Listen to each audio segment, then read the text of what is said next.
Bisan kung init ang ulo sa mga motoristang gipangita tungod sa traffic violations, mga enforcers gipahimangnuan nga dili motubay sa kainit sa ilang ulo.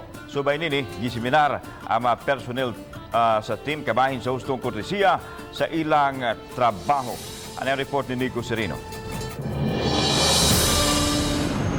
28 katuig na nga traffic enforcer sa Mandaue City si Diosdado Apa. Ning maong gidugayon, ubay-ubay na gyud siya kasinatian sa kadalanan. Lakip na niini ang mga motorista nga mangigi ug mamalikas pagani kay sila gisita. Sa maong sitwasyon, magpaubos ra gyud kuno siya ug dili mutubay sa istorya. Bahala lang maisog ang driver kita magpaubos kita.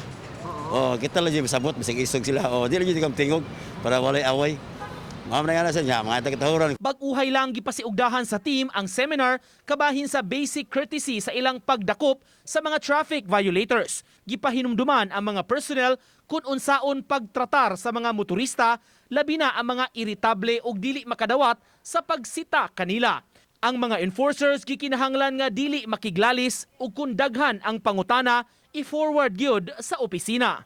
Kung makiglalis ang violators, ang drivers, dili gid siya ngayon nga musumpay nya naa diha sa citation ticket before siya mo pirma.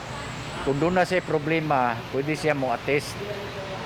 So i-attest niya, pwede siya mo ngaris sa mong office para makig-istorya, makig-dialogue. Giawhag sab ang mga sector leaders nga pahinumduman ang ilang mga tao kabahin sa husto nga kortesiya. Naay mga bag-o nga di pagikibaw nya nasay daan nga mada sa kana bitaw mga violators kay makiglalis ana ba.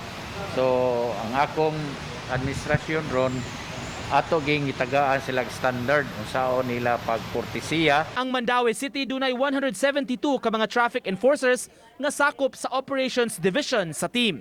Uban ni Godfrey Relien, Nico Sereno, Balitang Bisdak.